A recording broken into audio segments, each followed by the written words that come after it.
Hello, everyone, and welcome to today's webinar. ATX is pleased to bring you the latest in a series of what we believe are forward-looking information sessions with the primary purpose of helping you make your business better. With today's webinar, which is really an introduction to ATX's vision for fully maximizing the value of your HFC assets over the next few decades, we are putting forward a long-term plan for the evolution of your network. My name is Joe McGarvey. I'm the Director of Marketing at ATX Networks. In addition to my voice, you'll be hearing this morning from Jay Lee and Brad Nakari. Jay's been a leading contributor to ATX's success in the access networking space for more than 20 years. And he's one of those rare technologists possessing an equally insightful understanding of the business side of the broadband access industry as he does the technology side. Brad's basically the James Brown of the ATX network. He does much of the heavy lifting and the hard working behind many of ATX's leading technologies, including RF and outside plant solutions. Now, I'm going to hand things off to Jay after a short introduction of the 2050 project and a summary of some of the market factors contributing to the need for cable operators to map out a long-term strategy for the continued evolution of their HFC networks. Jay and Brad will spend the remainder of the webinar providing a more detailed examination of the current state of today's technologies, architectures, and specifications, and the likely role they will play in the next era of HFC evolution.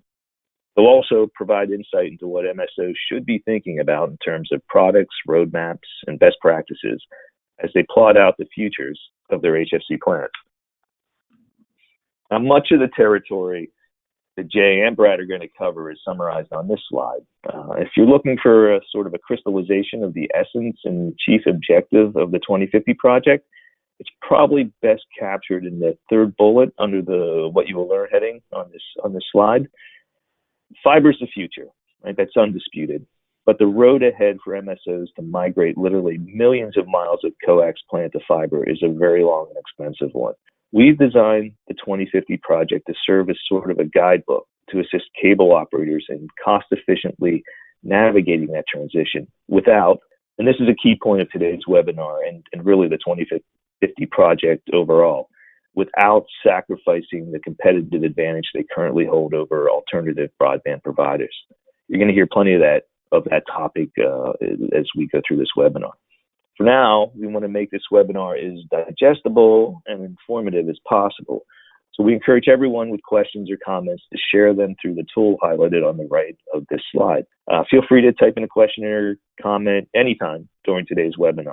We've reserved, we hope, plenty of time to field as many of your questions as we can at the end of the presentation. If you prefer to interact directly with Jay following the webinar, send him an email as indicated here, and he'll get back to you as soon as he can. A replay of this webinar, along with today's presentation, will be available in a few days, give or take a day. All attendees and registrants will automatically be sent links to those and other assets about the 2050 project. Looking at the obligatory agenda slide, really, this is just to give you a quick summary of how the next 40 minutes or so will proceed. The intent was to construct this webinar as an exploration that progresses from a more conceptual level to the concrete, culminating with an overview of the solutions and technologies that exist today, and that will immediately put you on a cost-efficient course for evolving your HFC networks over the coming decades, really. So, with that, let's get started. Probably come as a shock to no one, but the HFC network is nearing its 30th birthday. The very first fiber nodes were installed in 1992. Coax cable, of course, has been around for a lot longer, even predating the very first cable access TV services by nearly a century. The first transatlantic cable, in fact, was coax. So at 28 years old, the HFC network stands as an unquestionable success story. Cable operators in much of the world are the predominant providers of broadband services. In the U.S. alone, MSOs account for upwards of 100 million subscribers to their high-speed internet services. That's roughly 67% of the connected population in the U.S. The raw capacity and reach of the HFC network have allowed MSOs to retain their competitive leadership for much of the past 30 years through consistent and incremental increases in bandwidth to meet end-user demands. So the big question the cable operators are grappling with now is, what about the next 30 years? What does the future hold for the HFC network? And that's really what the 2050 project is all about. At its core, it's a roadmap for MSOs that will allow them to continue to exhaust this highly valuable and nearly ubiquitous resource in the most cost-efficient manner possible, while they gradually migrate their networks to all fiber. It's designed to enable cable operators to better absorb the enormous cost and complexity of migrating to fiber without sacrificing or surrendering broadband leadership. Some of the building blocks, which Jay and Brad will elaborate on, include a new generation of actives and passives that possess the agility and flexibility to accommodate incremental spectrum increases with minimal disruption, as well as the addition of new levels of modularity and intelligence to the outside plant. Contemplating the future of the HFC network isn't a novel or new exercise for MSOs, of course. Cable operators are constantly looking ahead and perpetually calculating a course of action that will keep them competitive for years to come. What may have changed recently is some of the variables impacting those calculations, as well as competitive factors, which prompted cable operators over just surely the past year or two to take a new look at the long-term disposition of their HFC networks. So if we step back just a year or two, what seemed like a consensus of cable operators were contemplating capping the coax portion of the network at 1.2 gigahertz and sort of settling on a bandwidth plateau of 10G. Now, a lot went into that thinking, including complexity and contingencies around the introduction of full duplex Docsis and boosting upstream bandwidth, and that's a topic Jay's going to tackle in a few minutes. But for the most part, the plan was to sort of sit pat at 10G and focus on fiber expansion to accommodate increases in spectrum and bandwidth. But over the last couple of years, a few events or conditions have come to light that have some MSOs rethinking their strategies of not supporting frequencies beyond 1.2 gigahertz on their coaxial portion of the networks. The biggest, of course, is economics. Stringing fiber, even just to the last active in the network, is turning out to be more expensive than anticipated. Jay will have more to say on that topic too. In addition, it turns out that new fiber builds take a long time to complete. Skilled labor shortages and extremely difficult to navigate permitting requirements significantly draw out the time it takes to string new fiber, creating timing issues for even cable operators with the budget to go forward. So you're probably asking, okay, the transition to no plus zero or fiber all the way to the home or business is going to be more expensive and take longer than originally calculated. What's the big deal, right? 10G of bandwidth is going to buy a lot of time after all. Well, the wild card here, or the risk though, is that 10G broadband, while seemingly a bigger pipe than just about anyone currently needs, will eventually be ineffective in meeting subscriber demands. It's really about timing. The competitive risk to MSOs could be severe if 10G is the peak bandwidth for a large percentage of their subscribers, when other providers are offering higher speeds to accommodate increased subscriber demands and the deeply immersive applications that are expected in the near future. For lack of a better term, let's call this the 10G gamble, which likely won't come into play for several years. As of today, MSOs are experiencing a sort of competitive lull. They've basically pulled even with fiber to the home services, which also peak at around 1 gigabit per second. And any threat from 5G and new wireless technologies are not likely to materialize for at least the next few years. But how long can that last? Bandwidth is like money, right? You can never have too much of it. And what history and historic measurements like Nielsen's law of internet bandwidth tell us is that bandwidth demand is constantly and consistently increasing by as much as 50% each year. Now, nobody can predict with any certainty how quickly demand will grow and when 10G or bandwidth will not be enough to support future applications. And it's that lack of knowledge that's the real gamble. Here's a rendering of Jacob Nielsen's law that plots out bandwidth to 2030. In this depiction, 10G is peaking just later this decade, while the high-end super user, the billboard or user is consuming 85 gigabits per second by 2030, according to this model.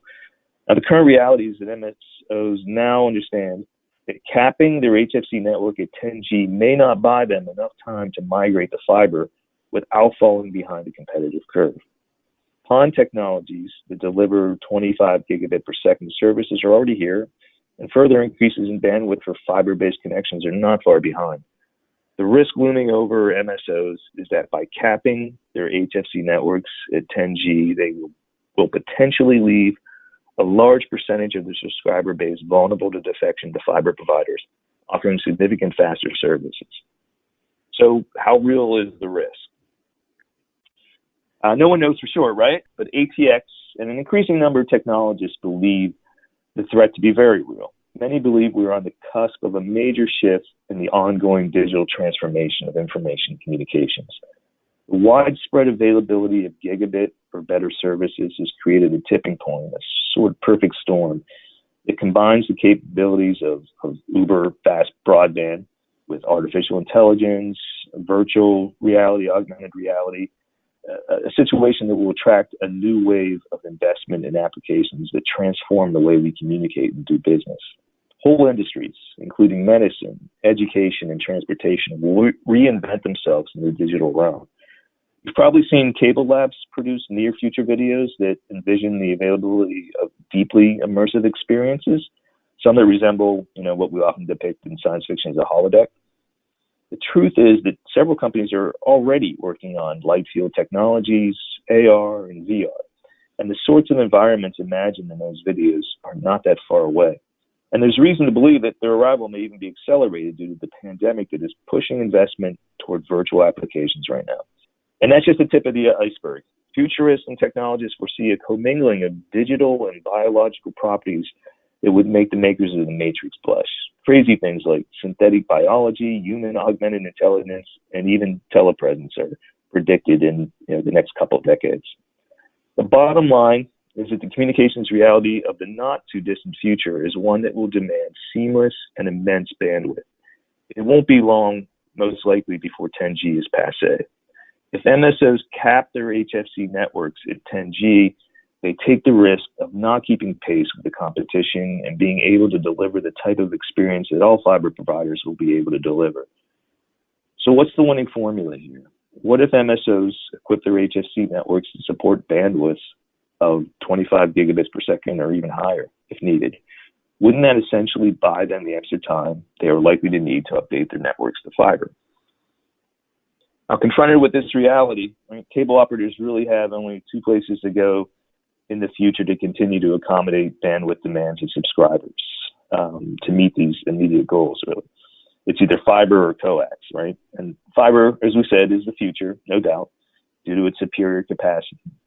And MSOs will continue to use fiber in greenfield build-outs and also through surgical upgrades. But in a comparison between the two, coax offers significant advantages in terms of coverage, convenience, and cost, with emphasis on cost.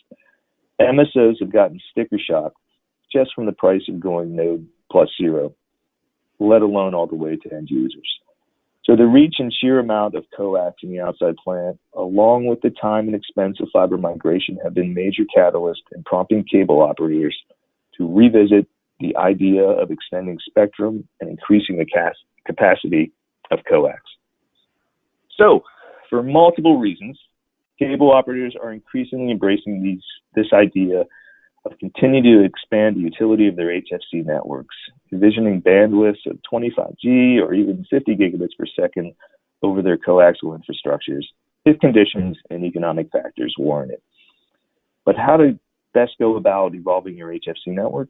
That's where the 2050 project comes in. It is a playbook for MSOs to evolve their HFC networks in the most cost-effective manner possible, providing them with the ability to stretch out the cost and complexity of their transition to all fiber, while at the same time ensuring that the millions of subscribers attached to their coax plant will have the bandwidth they need for the next couple or even 3 decades. This chart on this slide is meant to provide a sort of before and after, or past versus future, comparison of the HFC network.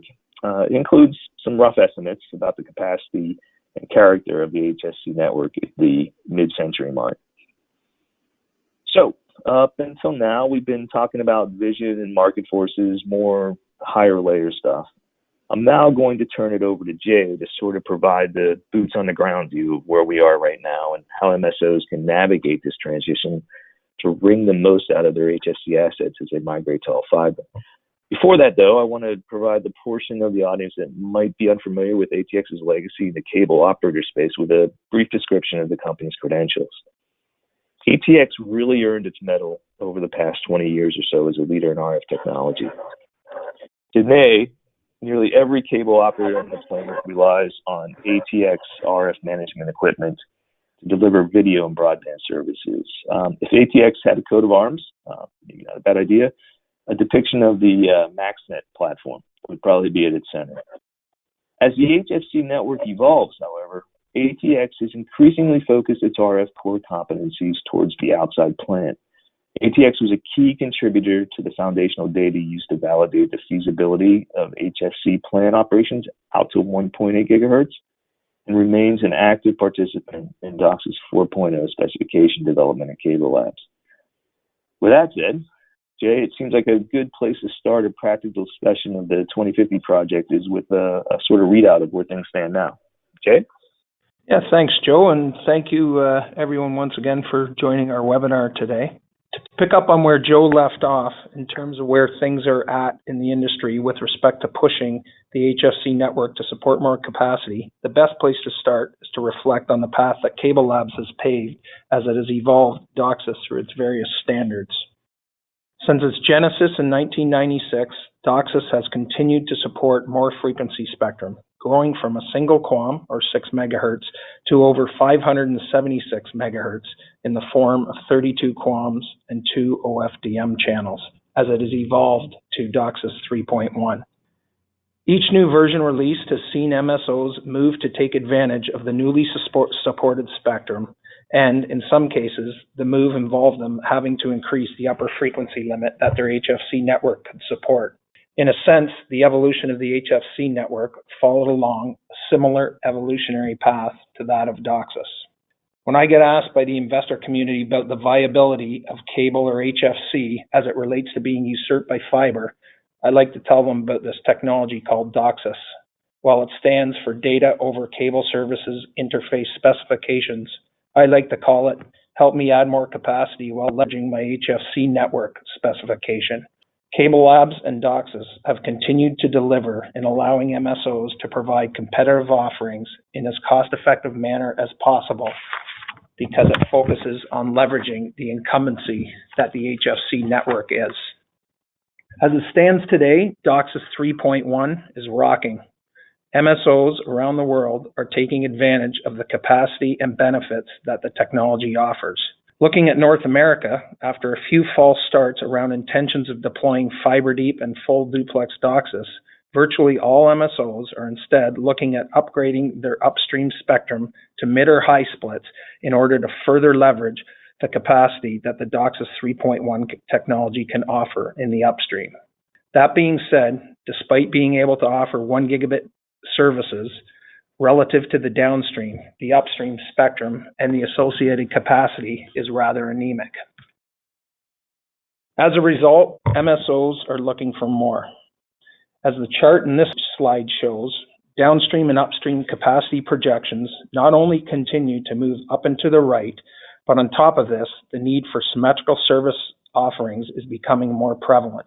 In alignment with these trends, in 2019, Cable Labs launched its 10 Gig initiative, which is a suite of technologies, including Docsis, that are being developed to help cable deliver 10G symmetrical services and beyond. In alignment with this industry push, and in context of keeping the upper spectrum limit of the HFC network to 1.2 gigahertz, the plan was to make use of full duplex technology, and as such, this technology was originally amended into the Docsis 3.1 specification. In contrast to what cable MSOs have been used to in terms of frequency division duplexing, which separates upstream and downstream signals based on frequency allocation, the full duplex technology contemplates the use of upstream and downstream RF signals at the same frequency in order to allow for more spectrum to be allocated to the upstream. Due to a number of complexities associated with full duplex, the technology is limited to deployment in fiber deep architectures, which was fine until MSOs started to get a sense of the cost and implementation complexities associated with fiber deep. These challenges associated with fiber deep drove MSOs to take a step back and start to look for viable alternatives, with the most logical approach being to try to do what cable has always done, which is extend the upper frequency limit of the HFC network. This time around, cable was considering 1.8 gigahertz. On that note, Cable Labs hosted an RFI in 2019, at which vendors presented their perspectives on pushing the networks to 1.8 gigahertz. Feedback from RFI respondents included estimations that coax should be fine, taps would need to be replaced due to inherent design limitations of incumbent taps, amplifiers could likely be dropped in, assuming a few caveats, and chipset vendors for RPDs, RMDs, and modems indicated the feasibility of realizing the technology to support this upper frequency target. So based on the positive feedback, it was time to collect some real-world data. In August of 2019, Cable Labs led testing targeted gathering characterization data up to almost 3 gigahertz across a number of live plant locations at various MSOs. In order to do this, ATX provided taps that could be swapped out for existing taps, which were known to be bandwidth limiting. Once the data was collected, a number of vendors and MSOs used it in conjunction with data provided by the hybrid amplifier vendors to build models that essentially validated that the HFC could be drop-in upgraded to support the delivery of spectrum out to 1.8 gigahertz in N+X architectures. This validation did come with the caveat that due to the total composite power limitations associated with amplifier devices, in conjunction with the need to preserve legacy signal levels and slopes, the power spectral density assigned to higher frequencies would need to be tweaked, ultimately translating to the reality that for every cable modem on the network, it is not necessarily going to see the higher desired capacity of 4096 QAM. Further to this, depending on the N+X architecture deployed, it should be expected that not every cable modem would be able to deliver 2048 QAM on the upstream. That being said, the additional spectrum available in an HFC network with an upper limit of 1.8 gigahertz would more than compensate for these downstream and upstream modulation density caveats. In conjunction to the technical analysis performed, cost analyses were performed that compared the capacity/cost trade-offs between upgrading the plant to 1.8 gig versus deploying full duplex on a fiber deep architecture. This cost modeling demonstrated that an upgrade to 1.8 gigahertz could deliver similar capacities to fiber deep full duplex at significantly lower costs. As a result of all this testing and analysis, Cable Labs went to work on leading the authorship of the Docsis 4.0 specification with its initial release in May of this year. The specification was authored to support two technologies, the first being Docsis 4.0 full duplex with an upper frequency limit contemplated at 1.2 gigahertz, and the second being centered around the HFC network supporting an upper frequency limit of 1.8 gigahertz with upstream and downstream signals being allocated into separate frequency bands that are separated by diplex filters. This technology, originally referred to as Extended Spectrum Docsis, formally became Docsis 4.0 Frequency Division Duplex, or FDD. The primary driver for Docsis 4.0 specifying both of these technologies is around an attempt to streamline the silicon design and build for chipset vendors so they can better rationalize their investments. In the upstream, both of these technologies offer up to 6 OFDMA channels, while in the downstream, the Docsis 4.0 FDD technology adds an additional 4 OFDM channels. Ultimately, both technologies are capable of delivering 10 gigabits per second in the downstream and up to 6 gigabits per second in the upstream, thereby pushing the HFC network to more closely align with Cable Labs' 10G initiative goal of enabling MSOs to deliver 10 gig symmetrical services. And believe it or not, even while the Docsis 4.0 specification was in development, in line with Joe's hypothesis of 10G not being enough, industry leaders continued to search for more capacity and were further touting the bandwidth the coaxial network could support, with many advocating for the next push for the HFC network's upper limit to be at 3 gigahertz. In fact, there's been enough of a push around this concept that MSOs who are keen to deploy Docsis 4.0 FDD are asking the vendor community for products that not only support bandwidths out to 1.8 gigahertz, but also are comprised of platforms or housings that can support bandwidths of greater than 3 gigahertz, so that there's potential for future network upgrades in as seamless manner as possible. So getting back to Joe's original question about where we're at today as an industry, I would summarize it as saying MSOs are milking Docsis 3.1 for all it's worth, looking towards the transition of the HFC network to support Docsis 4.0, and keeping an eye on 3 gigahertz as the next potential stop for the HFC network. Jay, thank you. That's a great summation of where we are now. I guess it makes sense now that the next thing, maybe you can shed light on some of more on what an HFC network upgraded to support Docsis 4.0 would look like, and what an MSO will need to consider to get there. Sure. I'm happy to discuss this, Joe.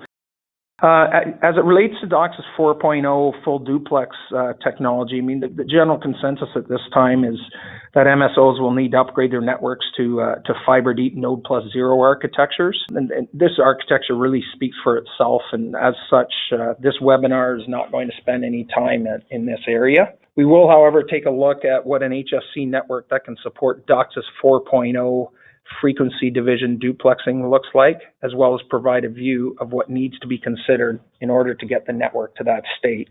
This chart summarizes the frequency allocations associated with Docsis 4.0 FDD.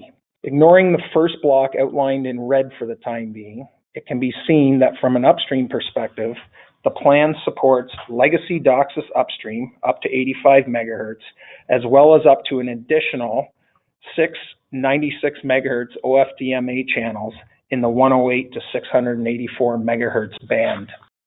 The number of these channels that the HFC network will support will be MSO specific, depending on what their upstream capacity requirements are. Just above the allocated upstream channels exists a frequency band that is allocated to the Diplex filters necessary to support the separation of the upstream and downstream signals. This is referred to as the Diplex crossover band, and as the frequency at which the separation occurs increases, the wider the crossover band becomes. Diplex filters are elements that exist in nodes, amplifiers, and cable modems. Above the Diplex filter crossover, the spectrum is allocated to downstream signals, which can be comprised of legacy QAMs for traditional video, QAMs and OFDMs for legacy Docsis services, and new OFDMs supporting Docsis 4.0. The next step in getting a view of what a Docsis 4.0 FDD HFC network looks like is to take from the frequency allocation chart and cross-reference that with an HFC network.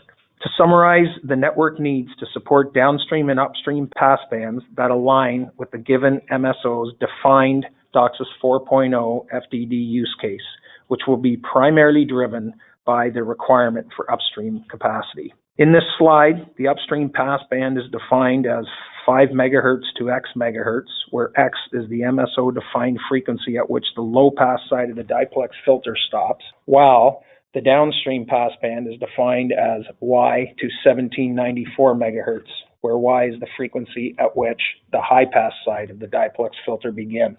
Further, the HFC network must support the transmission of these downstream and upstream signals to and from the cable modems with the highest level of signal integrity possible. This typically would also insinuate that legacy levels and slopes need to be preserved. In order to support these high-level requirements outlined previously, the HFC network does need some work. But the good news is that it is envisioned that this upgrade can be done primarily via drop-in as opposed to rebuild or respacing. The first items to highlight with respect to an HFC architecture that will support Docsis 4.0 FDD is that A, it will need to be a distributed access architecture-based architecture in that an RPD or an RMD will need to exist in the node that feeds the N+X network. And B, a Docsis 4.0 cable modem now becomes a point of entry or gateway device. This is necessary in order to ensure the delivery of signals with optimum RF integrity across the network. Looking at the core elements that exist between the node and the cable modem, the following can be considered. Coaxial cable can be assumed to support to 3 gigahertz and beyond, albeit with higher RF losses that need to be overcome. Connectors should also be okay, but do need to be validated. Taps and passives will have to be replaced in full. Legacy designs will not be able to support a 1.8 gigahertz passband with a faceplate upgrade. Amplifiers will need to be upgraded or replaced to support new passbands as well as RF output levels and slopes in the upstream and the downstream. Further, since drop-in upgrades are desirable, MSOs will need to be mindful of amplifier total composite power limitations and ensure their power spectral density allocation across the entire RF spectrum is set up properly. In many cases, continuing with the same slopes that legacy signals see all the way out to 1.8 gigahertz cannot be supported, and as such, MSOs will need to accommodate by standardizing their RF power spectral density at the RPD in the node. To date, most MSOs have looked at a tilt step down tilt or a tilt flat power spectral density profile. And finally, nodes will need to be upgraded and replaced. As mentioned, the node will have to be DAA based, and of course, the amplifier section of the node would fall in line with the statements just made around standalone HFC amplifiers. The last highlight element in this network is that of powering. By no means is this to be dismissed, but at this time, exact powering requirements are not totally defined due to a lack of equipment availability. Clearly, it is desirable for MSOs to stay within their existing power envelopes and/or keep power down. This is without a doubt being recognized by the vendor community and will be top of mind as products are developed. It's obviously great to have a snapshot of what is going to have to change in order for an HFC network to be upgraded to support Docsis 4.0 FDD. But where are we on an element or device specific level, and or what can I be doing now to start the evolution? Well, I'm glad you asked, and I'm now going to turn it over to Brad to provide some details on this front. Great, thank you. Hi, everyone. So starting with the taps and passives, as Jay mentioned earlier, legacy devices have been validated to have inherent design limitations. These limit them to support not much past 1.5 gigahertz with a faceplate upgrade. In order to achieve the 1.8 gigahertz upper limit, taps and passives will have to be fully replaced. The good news is that not only is technology available to support these bandwidths, but actual products supporting bandwidth in excess of 2 gigahertz with a housing bandwidth in excess of 3 gigahertz are in full production today. High bandwidth taps and passives have similar RF parameters to their legacy counterparts at legacy frequencies. These devices do not have impact on legacy RF signal. Combining this with an MSO's desire to start to evolve the HFC network to 1.8 gigahertz and also avoid regrettable spend makes it a wise choice to start installing these devices today, even if it's on a maintenance mode basis only. The plant conversion to 1.8 gigahertz will not happen overnight, but having the passives done ahead of time makes the active changeout that much faster. From an amplifier perspective, there are still a number of items that need to fall into place before Docsis 4.0 compatible products will hit the market. For the most part, it is anticipated that legacy amplifier stations will have to be replaced entirely. MSOs should not only be looking for products that will transition the HFC network to and through the Docsis 4.0 revolution, but also have the potential to set the stage for evolving to 3 gigahertz as seamlessly as possible, and as such, should be looking for modular platforms with housings that support a passband of 3 gigahertz. From a gain perspective, these new amplifiers will obviously require higher operational gains in order to compensate for the additional coax loss as frequencies are pushed to 1.8 gigahertz and 684 megahertz in the downstream and upstream, respectively. One MSO has performed an analysis of the downstream gains necessary in order to support 1.8 gigahertz and has found that a portfolio of products could include a high gain and low gain version of the line extender, a trunk amplifier with gains of 50 dB at 1.8 gigahertz, as well as a mid-span amplifier that will be necessary in scenarios where the gain requirements would be so high that it needs to be distributed along a coaxial run. Other aspects of 1.8 gigahertz that needs to be recognized is the reality that the current GaN hybrid amplifier technology is limited with respect to the total composite power that it can support before degrading the MER of the signals passing through it. As mentioned earlier, this TCP limitation will likely drive nonlinear power spectral density profiles, in that legacy levels and slopes will be preserved, while signals at frequencies above the legacy band will have levels lower than what would have been linear extrapolation of the tilt. Amplifier vendors are continuing to work to improve the TCP that can be supported. The final critical element in the amplifiers is associated with the technology that separates the upstream and downstream signals, essentially defining the split that defines an FDD architecture. Traditionally, diplex filters and additional circuitry tied to their overall functionality have been implemented with lumped element circuits. For all practical purposes, these are hardwired into the amplifiers, ultimately defining them as a fixed element in the network.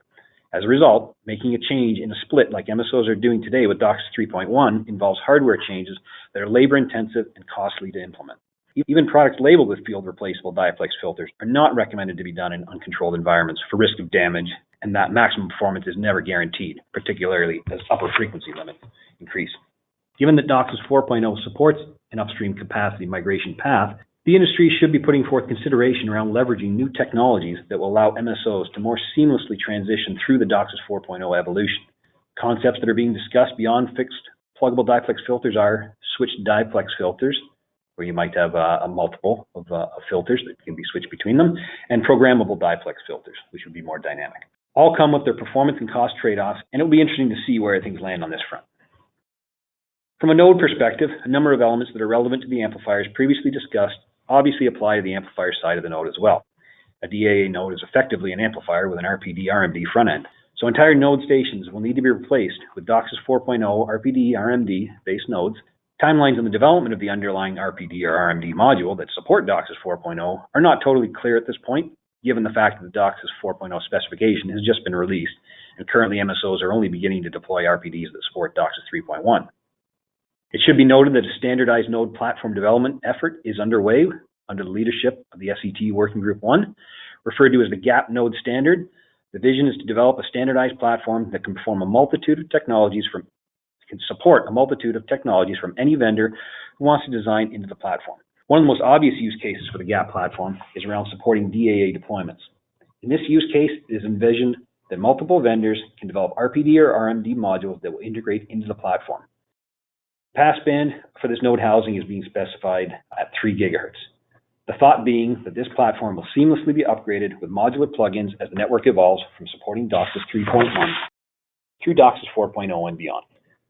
From a modem perspective, as we mentioned earlier, the Docsis 4.0 specification views a Docsis 4.0 cable modem as a point of entry, a PoE, or gateway device.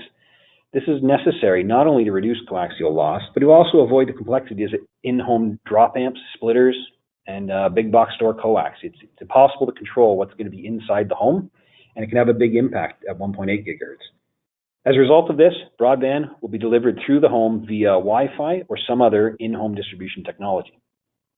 As with Docsis 4.0 RPDs and RMDs, the timeline for Docsis 4.0 modems are still TBD. The good news is that the same silicon will support the underlying FDX and FDD technologies, although the actual modem build itself will be different. 2 modems, 1 chipset is a phrase commonly used. But beyond that, there may also be modem subsets for the different upstream diplex splits in FDD modems. It is likely that these modems will support 2 switchable diplexes, similar to what Docsis 3.1 modem supports. From a Docsis 4.0 technology support perspective, it goes without saying that test equipment, device specifications, and craftsmanship will be critical. Test equipment is likely to follow the timelines of the releases of this RPD and cable modem silicon. From a standards perspective, the SET has stepped up and created a 1.8/3 GHz task force designed to update and or develop new standards that are ultimately associated with the HFC network supporting RF signal performance out to these frequencies. And as a final comment, the craftsmanship associated with building an HFC network that supports frequencies out to 1.8 GHz cannot be underestimated. During real-world trials with cable labs, as well as controlled lab trials, we have seen easily correctable RF performance issues, typically due to poor connectorization practices and cables adapters that claim to be 3 GHz rated, but don't perform that way. Don't just assume that an F81 adapter laying on your bench for the last 10 years is going to give you good return loss to 1.2 GHz. Validating your test setup in the lab and prepping the hardline and KS connectors properly in the field is essential to the concept of cutting in housings that will meet the demands for the next 30 years. Thank you. Yeah, thank you, Brad. Just a quick commercial, right? It won't come as a shock to anyone that ATX has a family of next generation outside plant products. And just a little plug here, just to get some more information, there's a URL here, as well as a URL for a microsite that really makes it easy for you to get the full 2050 project story. Okay, there is one question that came back, Jay, when you were talking, is around the 20-minute mark. I think when you were talking about the extended spectrum field testing. I hope there's enough context here, but there's a question about what about test probes? Is that enough context for one of you guys to answer that, or? Yeah, within the context of the data collection, I'm not sure that that's applicable. But in terms of test probes that technicians would normally use today in a 1.8 gigahertz environment, like obviously those devices are going to have to be validated to either perform as is, or a redesign will be necessary and be a new product. I think maybe that was where that question was coming from. Got it. Good. Okay. All right. Well, so with that, I'm going to sign off. I want to thank Jay and Brad for your time and expertise, and wish everyone a good rest of the week and good afternoon.